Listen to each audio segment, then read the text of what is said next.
आज हम लोग पंचम दिवस की प्यारी प्यारी सी भगवत चर्चा में प्रवेश करने वाले हैं।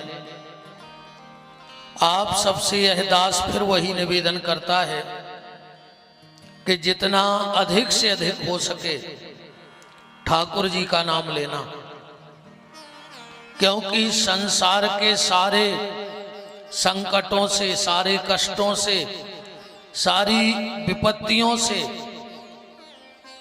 अगर हमें कोई मुक्त करा सकता है तो वो ठाकुर जी का नाम है। इसलिए जितना अधिक से अधिक हो सके भगवान का नाम लो, और इतना नाम लो, इतना नाम लो कि वो नाम ही आपको दर्शन देने के लिए विवश हो जाए। अब भगवान तक पहुंचने के 4 मार्ग शास्त्र कहता है, नाम, रूप, लीला और धाम। हनुमान जी महाराज ने नाम के माध्यम से परमात्मा को प्राप्त कर लिया। सुमर पवन सुत पावन नामू और अपने बस कर राखे रामू। मीरा ठाकुर जी के रूप की दीवानी हो गई। भगवान शिव कथा के रसिक हैं, नाम के रसिक हैं, रूप के रसिक हैं और धाम के रसिक हैं। अब चाहे आपकी नाम में प्रीति हो जाए, चाहे आपकी भगवान की कथा में प्रीति हो जाए, चाहे आपकी तीर्थ में प्रीति हो जाए, पर किसी ना किसी माध्यम से भगवान से हमारा प्रेम जुड़ जाए बस।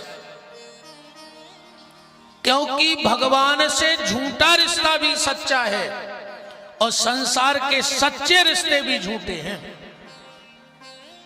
संसार के सच्चे रिश्ते भी झूठे हैं और भगवान से झूठा रिश्ता भी हमारा सच्चा है। कोई ना कोई रिश्ता भगवान से जरूर बना लेना। एक बात आज दिमाग में बैठा ले कि नाम भी होए तो भगवान के संगे होए, और बदनाम भी हो जाए तो भगवान ही में हो जाए बदनाम। संसार के साथ नाम हो जाए तो भी हानि और बदनामी हो जाए तो हानि है ही, पर भगवान के साथ बदनामी भी फायदा है। अगर कोई तुम्हें ये कहने लगे अरे एक नंबर को ढोंगी है, बहुत बड़ो भक्त बनो फिरत है, समझ लियो तुम्हें वो में भी फायदा है। अगर कोई तुम्हें ढोंगी भगत भी कह रहा है तो आज नहीं तो कल, कल नहीं तो परसों, और परसों नहीं तो बरसों के बाद कभी ना कभी भगवत प्राप्ति हो ही जाएगी हमें। और भैया जो भजन को जो खेल है साचो तो बहुत मुश्किल से बनत है। साचो भजन को खेल बहुत मुश्किल से बनत है। अगर झूठो ही चालू हो जाए तो वो भी चालू कर दियो भजन।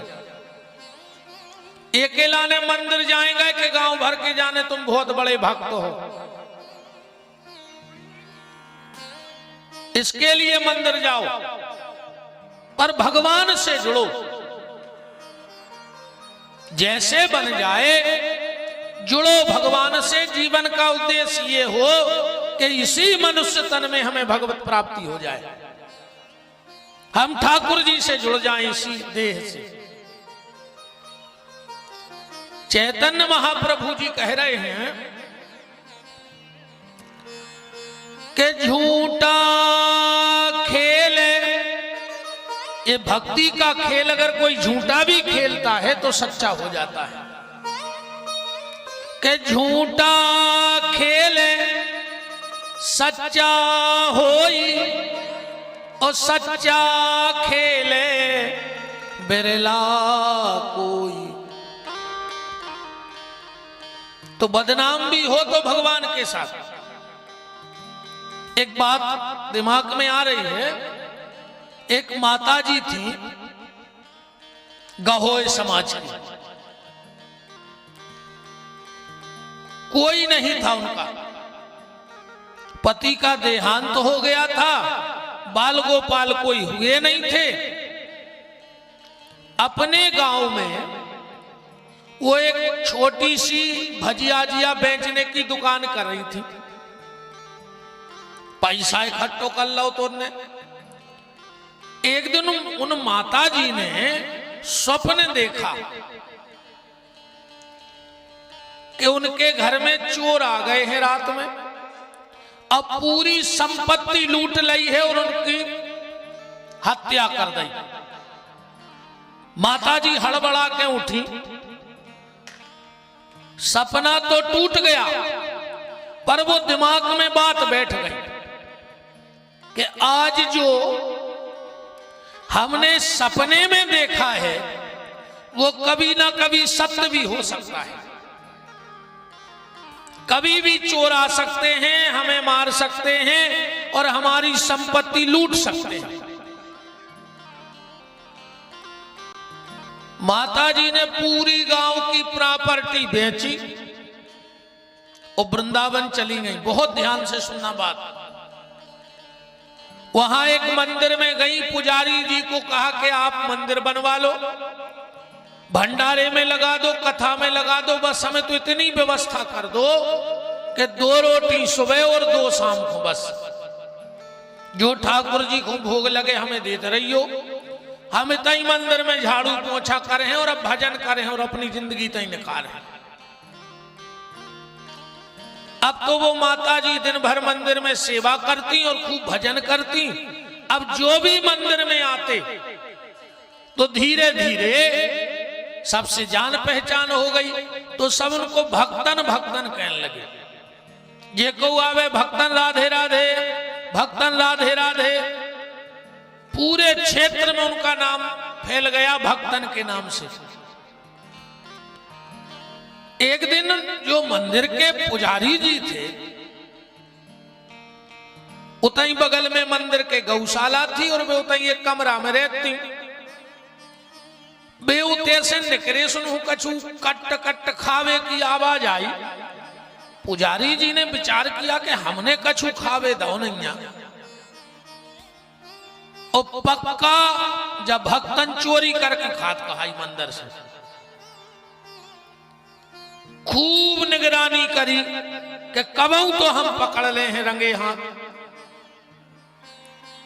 एक दिन की घटना और घटी। पुजारी जी ने ठाकुर जी को खिचड़ी का भोग लगाया और वही थाल उठा के भक्तन को दे दी। भक्तन ने वह खिचड़ी खाई। अब खिचड़ी खा करके बर्तन रख दिए जहां धुलते थे। पुजारी जी गए सो थाली में घी छपो। पुजारी जी ने सोची पक्का जा घी भड़या भड़या के खात कहाई, चोरी कर करके खात कहाई। पर शाम को जब पुजारी जी भगवान के कपड़ा बदल रहे थे तो का देखो कि भगवान के कुर्ता की बाह घी में छपी है। पुजारी जी की तो आंखों में आंसू आ गए और भगवान को डांट के बोले कि ठाकुर जी अब तुम राजा बन गए, मंदिर बन गए, संपत्ति इकट्ठी हो गई, फिर भी तुम्हारी आदत नहीं गई चोरी करवे की, अबे भी नहीं सुधरे तुम। आज हमें समझ में आई कि तुम चोरी कर करके खुआ रहे हो। एक दिन पड़ी एकादशी, तो भक्तन सुबह सुबह गई थी नदी स्नान करने और कुछ भगत आ गए। कीर्तन होने लगा। अच्छा भक्तन दिखी ने तो सबने पूछी कि पुजारी भक्तन नहीं दिखा रही आज। पुजारी जी बोले कि भैया अब हम का बताएं, भक्तन ने तो वो करो है कि हमें काय में शर्म लग रही। बोले का घटना ब्रज की है। अब ब्रज की भाषा बिल्कुल खड़ी है। पुजारी जी बोले के हमारी ने कहियो को भक्तन ने खसम राख लो, भक्तन ने खसम राख लो। गांव के लोगों ने कही अरे राम राम राम, अगर जो ही सब करने तो वृंदावन काहे खुआई थे, क्या जरूरत थी अपने गांव में रहते जे काम करने थे। धीरे धीरे ये बात पूरे क्षेत्र में फैल गई कि भक्तन ने घर बारो राख लो। अब जो मंदिर आते थे पहले तो वो भक्तन से राधे राधे करते, अब सबने बंद कर दो राधे राधे। भक्तन उपत के राधे राधे करें,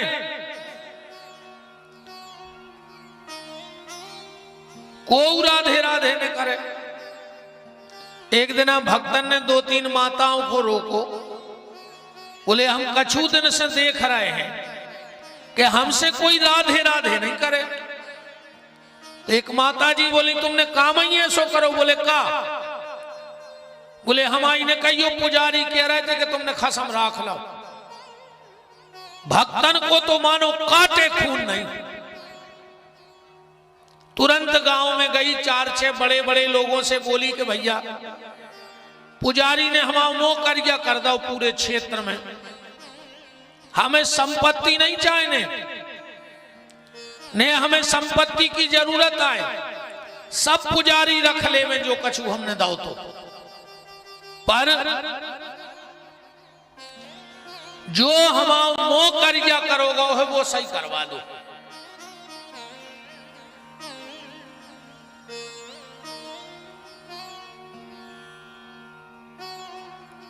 जो पुजारी ने हमें कलंक लगा दिया है वो ठीक करवा दो।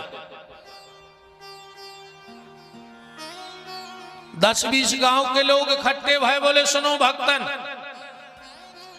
अगर पुजारी ने तुम्हारा झूठो बदनाम करो ही है तो आज पुजारी की खैर ने कहा, और अगर तुमने कुछ गड़बड़ किया होगा तो तुम्हारी खैर नहीं। सब लोग पहुंचे। पुजारी जी ने देखा कि आज कोई तीज त्योहार तो है नहीं है, और ये गांव भर के काय आ रहा है आज मंदिर। पुजारी जी बाहर निकल के आए, सबसे बोले राधे राधे। गांव के बोले पुजारी राधे राधे नहीं, पहले बैठो। तुमने भक्तन को बदनाम करो। पुजारी बोले कैसो? बोले तुमने सबसे कही के ने खसम राख लो। पुजारी जी बोले हाउ कई है, इन्हें राखो है सो कई है। भक्तन बोली पुजारी तना तो ईमान धर्म से बोलो।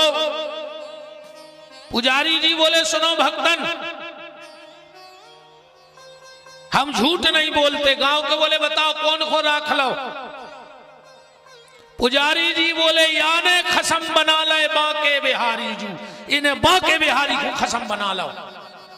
अगर इन्हें वो बिहारी ने को नहीं राखो तो मंदिर को सामान उठा उठा काय खुआ रहा। रोज हो के बाह में घी छपो काया उठ बिहारी जी के। भक्तन के तो आंखों में तर तरसुगा करने लगे। गांव के बोले बस पुजारी आज से हमारी समाज की माता हैं जे, अब मंदिर में नहीं रहे हैं, अब हमारों के घरे रहे हैं, हमारे कर हैं सेवा। भक्तन बोली अपने समाज के लोगों से कि भैया आज की रात भर हमें मंदिर में रह लेने दे, कल से हम तुम जहां के होते रहे। तो कछु प्रतिष्ठित लोग मंदिर की तेलानी में सो गए कि कल हमारे घरे जे हैं, पहले हम लेवाजे हमारे घरे। पुजारी जी भी सो गए, सब सो गए। ठीक रात के 12 बजे भक्तन भगवान के मंदिर के सामने बैठ के रोने लगी और बोली ठाकुर जी हम तो बदनाम हते ही, पर हमने तुम्हें भी बदनाम कर दोते आकर। कि नाथ को नाम कियो बदनाम, कहाँ अब जग से रार बड़ाम। ठाकुर जी। पुजारी जी तो कह रहे कि हमने तुम्हें राख लो, पर का तुमने भी हमें राख लो, और अगर तुमने हमें राख लो हो तो ऐसी कृपा करियो नाथ कि हमें मंदिर से बाहर न जाने पड़े। अब कि आपके हाथ की खाए प्रसादी, कहो अब कौन के हाथ से खाऊं। हे प्रभु, जिसने आपके हाथ की प्रसादी पाली हो, अब वो संसार की प्रसादी नहीं पाएगा। और ठाकुर जी अगर तुमने वास्तव में हमें राख लो है तो अब हमें मंदिर में से नहीं जान दियो। कहते हैं उसी समय भयंकर एक बिजली की चमक चमकी, मंदिर के पट खुल गए और भक्तन के शरीर से एक दिव्य ज्योति निकली और भगवान के चरणों में समा गई। पुजारी जी की नींद खुली, दौड़ के आए, भक्तन को शरीर भर बचो है। पुजारी जी भक्तन के पांव पकड़ के इतने रोए मानो सगी मताई मर गई हुई उनकी। पूरे में सुबह यात्रा निकाली गई। कहने का तात्पर्य सिर्फ मेरा आपसे इतना है कि अगर बदनाम भी हो जाए तो भगवान के संग हो जाए। वो बदनाम भी फायदा को है, पर नाम हो तो भगवान के साथ हो। वो नाम हो तो भगवान का हो। इसलिए जीवन में जितना अधिक से अधिक हो सके उतना भगवान का नाम जपो। हर हाल में भगवान का नाम फायदा देता है। एक गांव में एक बाबा जी रहते, पूरे गांव के उनको चढ़ाते, मोनी मोड़ा तक चढ़ाने लगे। कौन से के बाबा, बाबा जी कहो सीताराम, बाबा जी के हट राधे श्याम कहो। अब दिन में अगर 10 बार गांव में निकले तो हर आदमी उनसे कहे बाबा जी कहो सीताराम, बाबा जी कहूं कहूं तो डंडा लेके बाल बच्चों दूर तक रगड़वे जाए, राधे श्याम कहो। धीरे धीरे पूरो गांव बाबा जी को चेंगान लगो। वो गांव में एक महात्मा जी आए। गांव के लोगों ने कही कि महाराज जा बताओ, राधे श्याम में सीताराम में का अंतर है। बोले काय? बोले हमारे गांव में एक बाबा जी हैं, उनसे सीताराम करो सो चेंगत है। महात्मा जी बोले तुम्हारे करत हो? बोले पूरे गांव के दिन भर सीताराम सीताराम कहने लगे, उनको चेंगावे। महात्मा जी बोले हमें तो संत से मिलने हैं। बोले काय? बोले तुम्हारे नहीं समझे हो वो महात्मा को। गए प्रणाम किया। बोले महाराज धन्य है, हमें पता है कि तुम्हें सीताराम से चेक नहीं आ, पर गांव भर के तुम्हें चेकावे के लाने कम से कम भजन तो करने लगे, तुमने पूरे गांव से भजन करवा दो। तो भगवान का नाम प्यारे हर हाल में फायदा देता है। जैसे बने वैसे भगवान का नाम जपो।